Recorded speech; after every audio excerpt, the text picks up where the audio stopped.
Jadi tadi di UGM ya Pak ya, ceritain Pak yang di UGM itu tadi. Jadi sambil nyambi juga kuliah di IAIN. Tapi setelah 1 tahun di UGM. Setelah 1 tahun, oke. Nah saya waktu itu tidak percaya kepada omongan para senior, semua harus ikut peluncuh.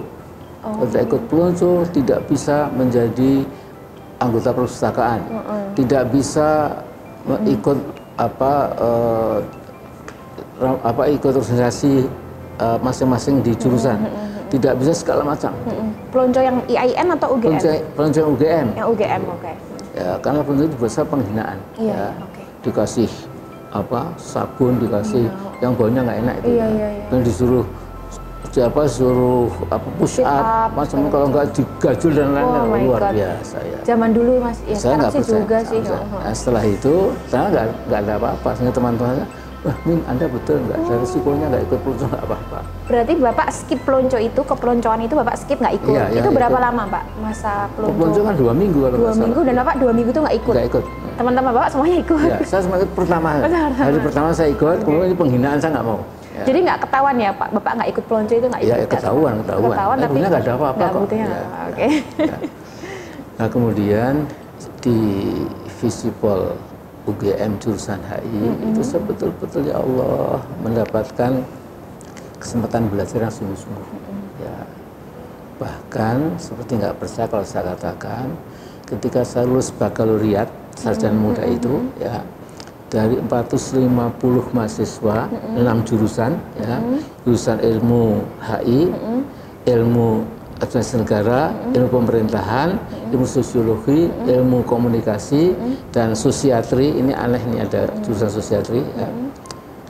Itu kan dipampang di tempat pengumuman itu. Jadi yang begini, yang semua mata kuliah itu lulus, cuma saya.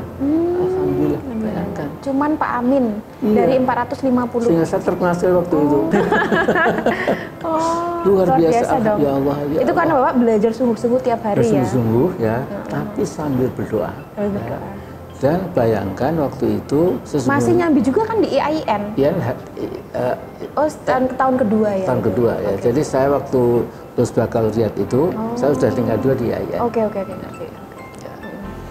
Nah di IAIN pun saya juga lancar sekali ya. Ngambil apa itu Pak di IAIN? Jurusan tarbiyah. Tarbiyah jurusan agama Islam.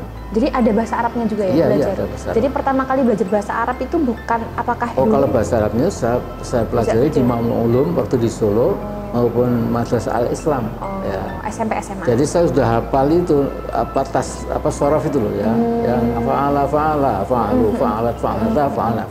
Itu sejak SMP SMA ya? Apa? Sejak SMP SMA. Itu sejak SD. Oh malah SD. SD dan SMP. Iya, masa kecil ya. Nah kemudian saya sudah baca Qiraatul Rasyidah segala macam lah ya. Jadi ketika masuk IAIN tuh saya sudah punya bekal gitu ya. Bahkan dengan teman-teman dari pondok saya sedikit lebih unggul. Saya nggak tahu ya. Mungkin belajar saya lebih sistematik barangkali ya.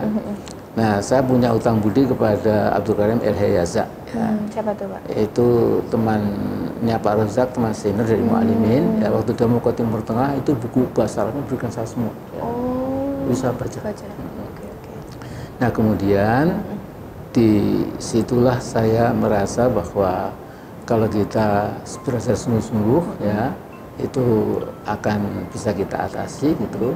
Sementara pertolongan Allah, saya waktu itu bukan mahasiswa yang belajar tok.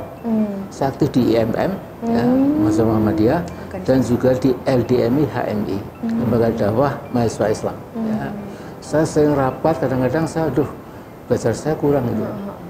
Tapi untung yang saya baca, saya itu keluar semua ketika ujian. Ya. Alhamdulillah. Ya. Jadi memang sejak di kampus suka berorganisasi ya, suka berkecimpung di organisasi. Dan saya alhamdulillah lulus dengan sama sekali tidak keberatan. Sama sekali tidak keberatan. Memang iya. Namanya gitu. Itu aneh sekali. Jadi kalau cum laude itu lulus dengan senang hati. Nggak ada cum laude dengan senang hati. Ya. Di bawah itu sama saja keberatan. Sama sekali tidak keberatan. Kemudian ada tidak keberatan, ya, dan permufakatan. Dan lulus dengan agak ragu-ragu, dan lulus dengan ragu-ragu. Ya, itu aneh sekali. Itu lucu sekali ya. Sekarang masa sekarang ketawa toh. Jadi dulu itu apa? Jadi kualifikasi nilai itu ditransfer dalam kata-kata cum laude. Ada semua cum laude nggak ada. Tapi dua itu sama saja keberatan. Bapak bukan yang atas sendiri ya, tapi yang nomor 2 dari atas ya. Bukan. Jadi nggak sampai cum laude. Oke. Nah dari situ Bapak kan ke Amerika tuh. Nah ceritain bagaimana Bapak bisa mendapatkan beasiswa dan kenapa pilihannya ke Amerika. Ya. Jadi begini, waktu itu setelah saya lulus SMA, ibu bilang, Amin, saya tuh ingin kamu sekolah ke Al Azhar, ke Kairo, jadi ulama. Terus bapak saya, Bu, sudahlah, biar Amin memilih apa terserah. Nah, waktu itu karena nilai saya bagus, saya terima fakultas ekonomi itu nomor 3. Tesnya itu loh. Ya. Di sospol nomor 5. Ya. Nah, bapak dari Jakarta telepon ke rumah. Bapak itu konsultasi dengan Profesor Farid Ma'ruf, guru beliau di Mu'alimin. Beliau bilang anak saya nomor 2 namanya Amin, ini sudah lulus SMA, bagus mana ya? Ekonomi atau politik atau sosial atau ekonomi? Pak Farid Ma'ruf bilang ekonomi lebih bagus. Gitu. Terus Bapak bilang ekonomi lebih bagus. Pak tes sama mantapnya sospol, ya udah nggak apa-apa kalau mantapnya begitu. Ya. Nah waktu itu mengapa saya masuk ke tersebut? Mengapa jurusan International Relations HI itu? Karena saya ingin jadi duta besar. Ingin jadi duta besar. Itu waktu saya dites lisan mau masuk sospol itu jurusan HI, itu yang menginterview saya namanya Pak Ismail Ghani. Ya, beliau sekarang sudah almarhum, dia ketua jurusan. Beliau tanya dalam bahasa Inggris gitu. Jadi nanti kalau kamu mengapa kamu memilih jurusan HI? Ya saya ingin jadi ambassador gitu. Negara mana? Ya kalau negara Pakistan mungkin Jepang. Mengapa Jepang? Jepang ekonominya bagus gitu. Kalau Pakistan negeri Muslim, sebab itu keterbatasan wawasan saya lah gitu. Nanti kemudian saya nggak jadi duta besar, saya jadi ketua MPR, jadi ketua partai dan lain-lainnya. Nah tadi Pak pertanyaan yang akhirnya ke Amerika. Kenapa kok dan gimana mendapatkan beasiswa itu? Ke Amerika itu ditawarkan ke dosen-dosen UGM semuanya. Ya, sesuai dengan bidangnya. Ini ada beasiswa Fulbright. Ya, Fulbright ini menawarkan beasiswa untuk UI, UNER, UGM dan lain-lain gitu. Dan itu kompetisi gitu loh. Yang diberangkatkan waktu 20 orang. Nah, saya termasuk yang langsung berangkat gitu. Ya, tanpa tes atau dengan tes juga? Dengan tes gitu. Dengan tes. Tesnya apa Pak waktu itu? Tesnya waktu itu tes bahasa Inggris. Namanya ALIGO. ALIGO, Iya, sekarang nggak ada. Jadi American Language Institute, Georgetown University, ALIGO. Kemudian juga TOEFL gitu ya. Nah, tapi waktu itu saya batal pergi. Ya, tahun saya batal pergi gitu. Ini menyalahi aturan. Ya. Jadi waktu itu atasye pendidikan di pendidikan Amerika di Jakarta itu telepon saya, Mr. Rais, I'm very sorry. As a matter of fact, you are entitled to go to the US to pursue your master degree, but please don't tell anybody. But the recommendation of your university is not that positive, it's rather somewhat negative. Jadi saya dijegal oleh pimpinan universitas. Oke, interesting ya. Jadi Bapak dijegal oleh pimpinan universitas untuk bisa ke Amerika Serikat. Mungkin ya, karena saya terlalu aktif di HMI. Mungkin orangnya itu sedikit agak Islamofobi barangkali loh ya. Sehingga apa-apaan ini mau berangkat ke Amerika gitu. Apa-apaan ini? Tetapi lihat reaksi saya. Begitu reaksi saya, begitu mendengar berita itu, saya langsung ke pimpinan universitas, ketuk pintu, itu ada nggak? Yang menulis rekomendasikan itu ya? nggak saya sebut lah ya. Saya. Saya bilang, Pak, saya mestinya berangkat tahun ini. Tetapi ada sesuatu yang keliru, barangkali ini rekomendasi dari Gajah Mada kurang bagus. Gitu. Jadi tolong besok saya kesini jam 10 dibuat yang bagus. Udah selamat pagi gitu. Ya gitu. Saya 10 itu belum saya masuk ke pimpinan, itu ibu sekretaris ini Pak. Gitu. Isi rekomendasi sudah totally berbeda dari sebelumnya ya? Saya boleh buka? Oh enggak Pak, akan dikirim. Oh iya, biasanya nggak boleh. Akan dikirim oleh Pak Rektor, apa pimpinan. Oh iya. Oleh pimpinan. Ya.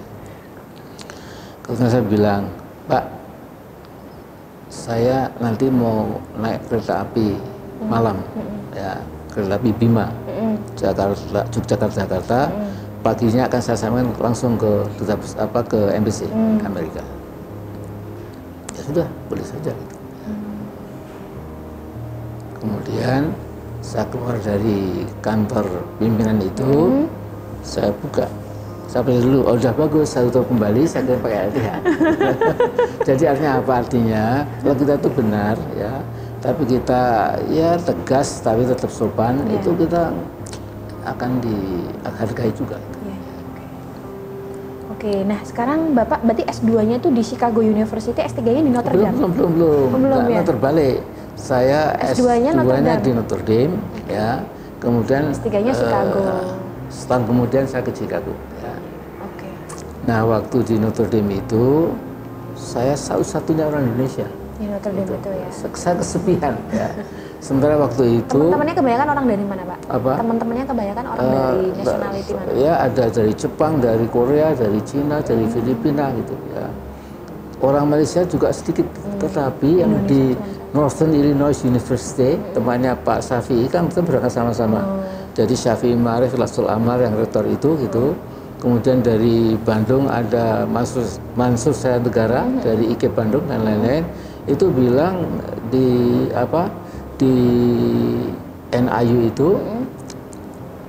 itu ada 160 mahasiswa-mahasiswi budak dari Malaysia. Iya. Kita cuma 6 orang gitu, bayangkan. Jadi Malaysia itu sudah betul-betul menancapkan wawasan bahwa untuk masa depan perlu anak-anak muda Malaysia dikirim sebanyak mungkin. Sementara kita kalau nggak ada beasiswa nggak. Iya.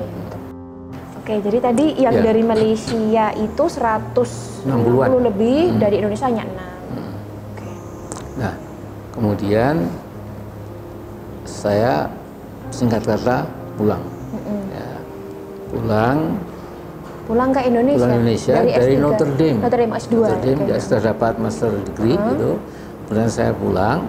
Itu udah ngajak ibu belum ya? Belum ya. Saya ini S2 itu sendirian. Ya, sendirian. Jadi saya pacaran pakai surat waktu di Amerika itu. Setiap minggu kirim surat pada ibu gitu. S2-nya 2 tahun? S-nya 18 bulan. 18 bulan. Jadi 18 bulan itu nggak pulang ya? Nggak pulang. Waktu itu pulang itu seperti nggak masuk akal. Iya, nggak masuk akal. Jauh sekali waktu itu. Nah, sekarang kan. Ya. Nah, waktu itu kemudian di Gajah Mada itu ada kantor Rockefeller Foundation. Ketuanya namanya Joe Black. Joe Black menawarkan ada PhD fellowship ya untuk dosen Gajah Mada yang bisa lulus tes. Gitu. Jadi ada aptitude test, ada TOEFL, lagi-lagi ada TOEFL. Nah, kemudian saya alhamdulillah lulus. Bahasa Inggris saya lulus 630 ya, jadi sangat bagus ya. Kemudian saya dicarikan sekolah oleh Rockefeller itu bisa diterima di Harvard, tapi on probation period. Jadi ada namanya masa percobaan. Ya. Jadi saya suratnya panjang gitu kepada Dr. Harsha Bahtiar yang mengurusi teman-teman yang mau ke Amerika itu. Beliau profesor terkenal di UI itu, tembusannya diberikan ke saya gitu, yaitu bahwa Mr. Rais bisa diterima, tetapi dalam percobaan selama 1 tahun. Kemudian yang tanda tangan itu Nadaf Safran, ya. Jadi Nasrani itu pemegang Middle Eastern Studies di Harvard. Nah kemudian Rockefeller mengatakan, waduh, kok pakai percobaan? Dicari yang lagi, tempat lagi, gitu. Yang excellent juga di Chicago, diterima Pak Leonard Binder. Ini juga gurunya Pak Anwar Khalid sebentar, juga guru saya. Leonard Binder ini mengatakan sudah kami terima, langsung. Jadi akhirnya Bapak meninggalkan Harvard dan ya sudahlah ke Chicago aja yang lebih apa ya? Sudah pasti. Iya lebih pasti ya. Gitu ya. Dari Chicago itulah saya 5 tahun lebih. Ya. 5 tahun, bahkan 6 tahun. Ya. Tapi 1 tahun dikasih selah pergi ke Kairo dengan ibu. Nah itu gimana itu ceritanya? Jadi tahun pertama S3 langsung bawa ibu ya? Langsung ya, ngajak ibu? Oke, langsung ngajak ibu. Dan bagaimana ada kesempatan bisa akhirnya ke Al-Azhar Kairo? Ya jadi begini ya. Jadi setelah saya lulus, semua teori lulus, ya. Kemudian juga lulus SPSS, ya, Statistical Package for Social Science. Ya. Jadi waktu itu kemudian saya ingin mempelajari Al-Ikhwan Al-Muslimun. Karena saya tahu ada kaitan antara Al-Ikhwan Al-Muslimun dengan Jamaati Islamnya Pak siapa itu di Pakistan, ya. Kemudian dengan Masyumi itu, ya. Artinya ini adalah kekuatan Islam politik gitu, yang ingin memang mencoba menerapkan resep-resep Islam itu kepada sebuah demokrasi yang diterima oleh bangsa bersangkutan. Ya. Memang kalau Said Qutb itu gegeduk itu apa? Tokoh besar Al-Ikhwan itu yang menulis tafsir ya, Fidil Quran itu memang kalau beliau ini nggak suka demokrasi. Tapi kalau Pak Nasir ini, demokrasi itu juga ajaran syura, musyawarah. Mengapa tidak? Gitu, ya. Nah sehingga saya lantas mengajukan proposal untuk mempelajari Al-Ikhwan Al-Muslimun. Kemudian tentu harus ke Mesir. Mesir. Dan di ACC sama profesornya Bapak waktu itu, Mr. Binder. Dan jangan lupa loh, jadi waktu itu fellowship saya $1.000. Wah gede banget ya, gede itu banget. $1.000 per bulan atau? Per bulan. Oh, Ya, per bahkan menterinya Pak Anwar Sadat itu cuma $800. $1.000 per bulan tahun 70, tahun 80 kan? Tahun 79. 79. Luar biasa ya. Bisa buat nabung, bisa. Ya memang ditabung, oleh itu ditabung. Iya. Oh jadi itu seperti mimpi jadi kenyataan. Kemudian di situ ya saya betul-betul mempelajari Islam modern barangkali ya. Jadi kalau kitab kuning memang saya nggak fasih ya. Tapi buku-buku Yusuf Qaradawi, Muhammad Al-Ghazali, Said Sabiq dan lain-lain itu saya baca. Ya. Nah kemudian saya kenal baik dengan Umar Tilmisani. Beliau itu adalah Al-Mursyid Al-Am, ketua umumnya mengganti Hasan Al-Banna itu. Ya. Bahkan saya juga berkenalan dengan Mustafa Masyhur. Setelah ini Umar Tilmisani itu wafat, Mustafa Masyhur ini yang mengganti. Saya pernah ke rumahnya, kita ke Alexandria bersama-sama, silakan dengan tokoh ikhwan di Alexandria namanya Abbas Asisi gitu. Tapi yang lucu ya, Nim, waktu itu ketika saya datang ke kantornya ikhwan itu, mereka ada yang curiga, namanya Islam Muhammad Amin Rais. Indonesia juga Muslim country, tapi kan dari Amerika. Jangan-jangan dia agensi AI. Gitu. Dia mengatakan, akhi, saya tidak percaya betul, karena Anda dari Amerika. Karena itu nanti maghrib Anda jadi imam sholat. Boleh saya bilang gitu. Nah waktu itu saya pilih ayat yang saya paling sudah fasih lah, yang nggak salah. Jadi agak panjang. Amma yatasaalun itu sampai selesai rakaat pertama. Ya. Yang kedua itu al-haqqah mal-haqqah. Kalau mal-haqqah. Terus di pulau udah Nggak mungkin ini kalau spy gitu. Ya. Oke. Dari situ itu kemudian saya berkunjung sering. Ya, saya tanya prinsip dakwah itu bagaimana itu. Pak. Saya juga berkunjung silaturahmi ke Dr. Muhammad Bahi. Itu juga orang Ikhwan itu. Ya.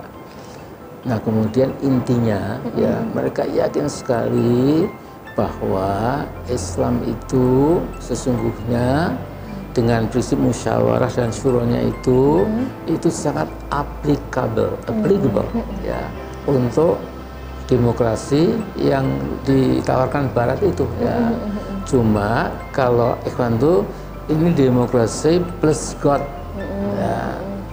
Tapi kalau mereka kan demokrasi sekular ya. Jadi apa kata mayoritas itu kebenaran gitu.